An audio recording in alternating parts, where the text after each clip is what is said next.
Hi there, I'm Prof Joe, and this is part of my AI-Tutored lecture on measurement technology. And today we're going to talk about parameters which we can define for alternating currents and voltages. Why defining parameters for alternating currents and voltages?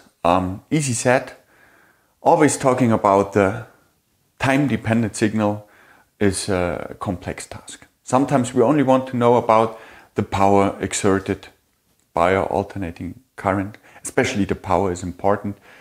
The last part of this chapter will be only dedicated to the power of an alternating current.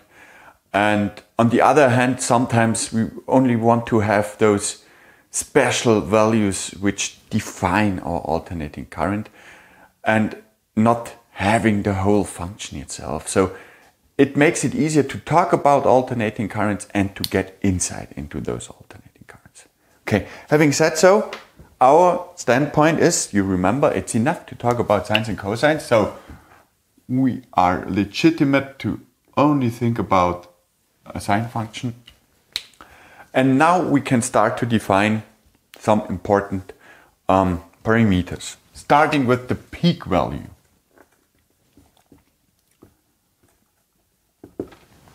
Quite simple. It's the maximum value you can achieve within the alternating current, meaning when that's x, our peak value is the maximum of our function x of t, where st is part of one period.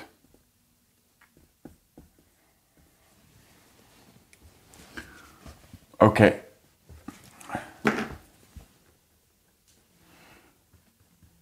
And that's the time. Okay, what does that mean?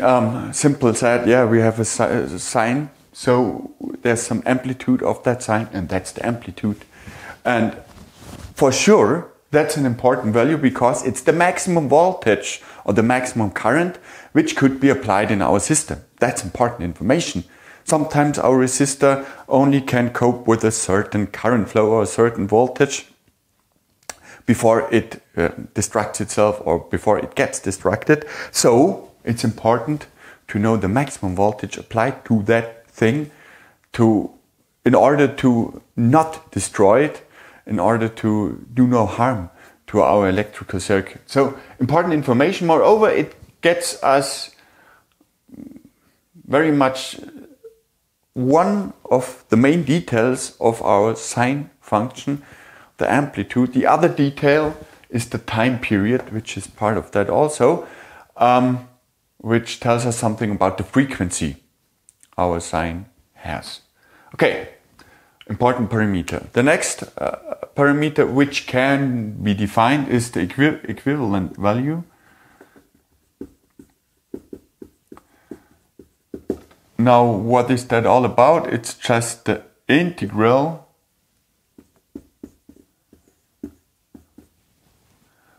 over one period of time. So, talking about alternating currents and the exact definition of an alternating current, one defines that this integral has to be zero for a typical alternating current.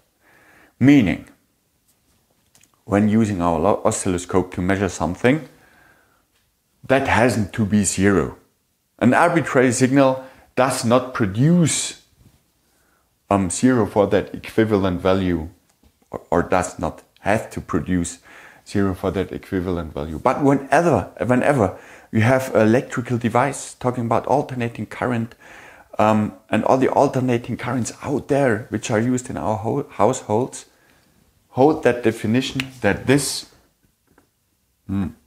might be zero for well-defined AC currents out there. So, still we are able to talk about any other alternating current, not fulfilling this, but talking about well-defined alternating currents out there or alternating voltages out there, normally this holds. Okay, next parameter to define is the rectification value. Somewhat only a slight variation with the absolute value of our function, and so for sure this gives us a value and tells us something about the area, perhaps the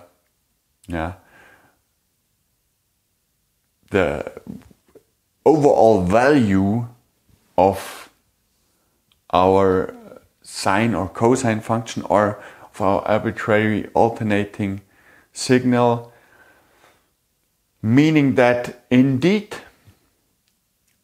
it's not that often used. So just for reasons of definition, we have that rectification value. Very in contrast to the next parameter, the effective value.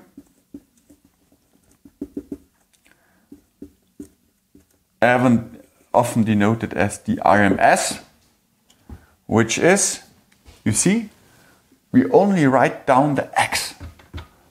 The function, depending on the time, is denoted by x of t, and this is only x, which is defined as the square root of 1 over t, the integral of the square of our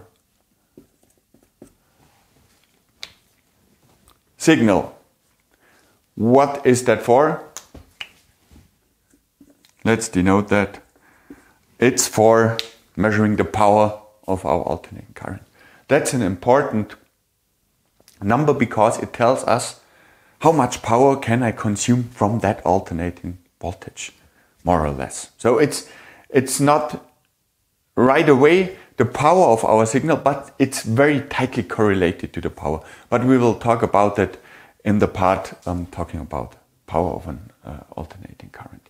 So that's the most important parameter we have over there, together with that peak value, because those two quantities tell us something about the system, tell us something about the usage in an electrical circuit. We need that one to be sure not too high voltages are applied. We need that one to be sure we get enough power to drive our system, to drive our whatsoever electrical circuit. So with those two, we have the most important informations. So let's look at a way to measure that peak value. There are different possible ways. First thing today is the most obvious way to measure that. It's just using your oscilloscope, having a high enough sample rate, measuring it right away. That's the way you would do it today most of the time. But there are other ways which give us simple ways to measure it directly, getting DC values for alternating currents. Why that could be useful even today? Sometimes frequencies are very high and oscilloscopes with high sample rates, being able to measure those high frequencies, are expensive. So sometimes it's much cheaper to get hold of the peak value by just using a simple electrical circuit. How does that circuit work? Basically, it makes use of a diode which is connected to a capacitor, which then is connected to our measuring device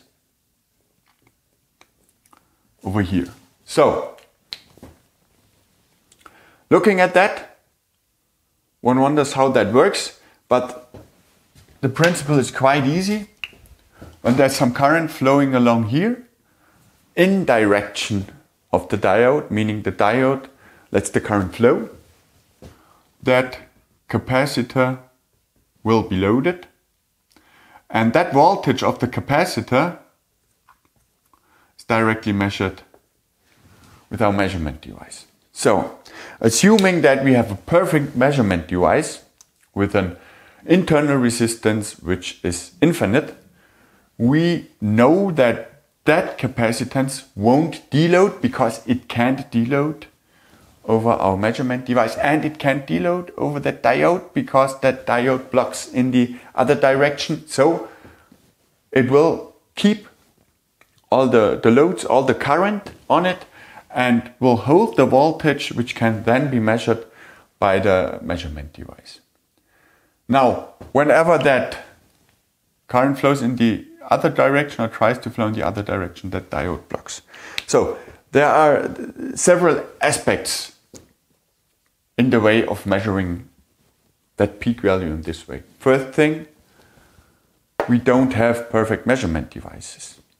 That capacitance will deload itself over that finite resistance of our measurement device. So we'll get a slope, a deloading slope, watching the signal at our measurement device. First thing. So we can't hold that voltage forever. Next thing is that diode doesn't immediately let all that current flow along it. There's some base voltage which has to be applied to the diode to get it conductive. Meaning there's a forward voltage we have to apply, which is about half a volt or something like that for most diodes. Meaning the maximum voltage which can be loaded onto the capacitance is half a volt too small, because that half volt is needed for the diode to get conductive. So what we get is a signal which is a little bit too small and which will slope downwards whenever it deloads over our measuring device. Whatsoever, we can use some operational amplifiers to get rid of that voltage. There are some trainings you can calculate that, you can think about that in the stuff I provide you with, that AI-Tutor link down below. And so we can get rid of that half volt which is wrong. And then the next part is that deloading over our measurement device. That's something we know about. We know the deloading curves of our capacitances, so we get to know about that and we can optimize it so that the measured signal is very, very near to the peak value we want to know about. There are other circuits, for example, to measure the rectification value, but whenever talking about alternating currents, as I already said, we most of the time talk about sines, and so talking about sines, we can directly connect the peak value with the effective value or the rectification value. Meaning there are constant factors, crest factors, we can, for example, apply to the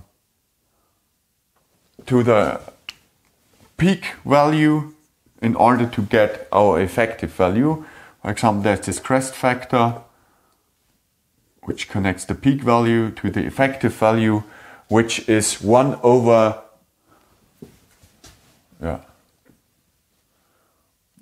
which is square root of 2, not 1 over square root of 2, which is square root of 2 in this case. And so it's enough to measure the peak value. We need to get hold of all the other parameters over here. When talking about sines, that does not hold for any arbitrary function, but as you know, it's enough for us to talk about sines. And so that tells us whenever we are really interested in some specific behavior, we can connect all the different sines and cosines and all the different peak values and all the different effective values using, for example, the crest factor. Okay, that's all about the most important parameters of alternating voltages. There are other measurement devices, for example, measurement devices to directly measure the effective value or the rectification value. But as I said, today normally you have the benefit of an oscilloscope which can sample with up to 1 megahertz at least, And that is enough for most measurement tasks out there, for most normal measurement tasks out there. And so, since we talk about the basic stuff, that's enough for us. Having said so, hopefully you had fun. See you next time.